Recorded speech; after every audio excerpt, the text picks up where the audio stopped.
we just talked about, modular data structures, and pricing is absolutely an attribute that should be considered, when you're designing that modular data structure. So you'll want to, as we discussed, immediately determine what application owns that pricing data and what it's based on.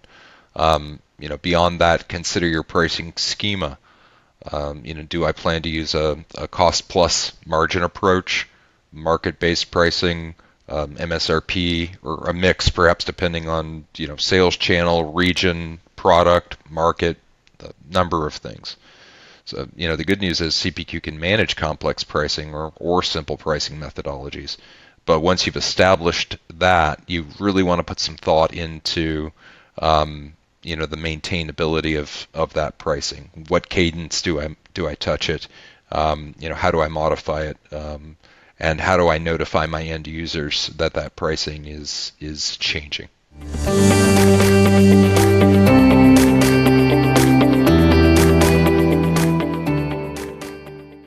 It's really coming down to system of record. So if I'm basing my pricing off cost, and that cost is authored in my ERP tool, what kind of connection am I making with that ERP tool? I want to make sure that I'm not duplicating that data set, but that I'm leveraging it and allowing the ERP to be the source of record if that's the system that makes the most sense. So it's not duplicating data, establishing a process, sticking to that process of maintaining that data, and overall, using the opportunity of the implementation as a way of simplifying your pricing data as much as possible is really the key there. It's like the foundations. You got to get the pricing right, because the consequences of inaccurate pricing can be catastrophic. And it can be catastrophic one of two ways. Your quote could be too expensive, so you're not winning the business. The flip side is, if you're pricing too cheaply, you actually may be supplying product that is unprofitable for you to be supplying because you got the pricing itself wrong. It touches a little bit here, continuity between the old system and CPQ.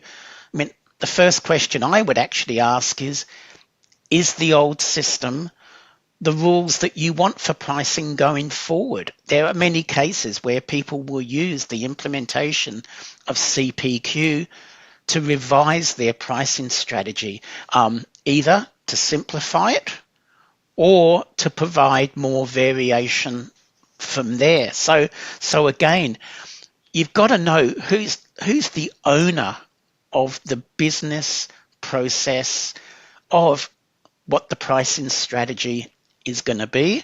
And then, as Jonathan said, knowing what really the system of record or source of that information, is from there.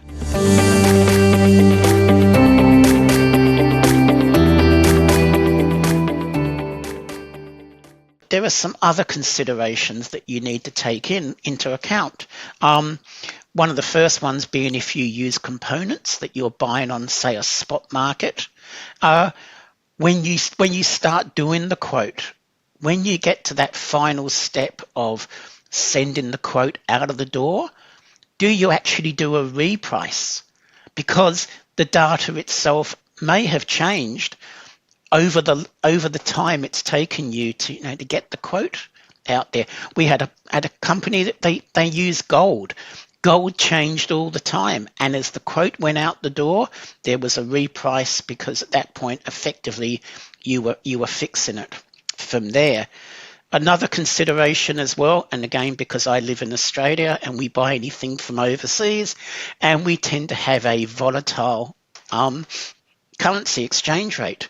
Again, when you're dealing with exchange rates, whether for components or you're selling, considering repricing it as it goes out the door, because even a day can make a difference in the plus or minus on the volatility of an exchange rate from there.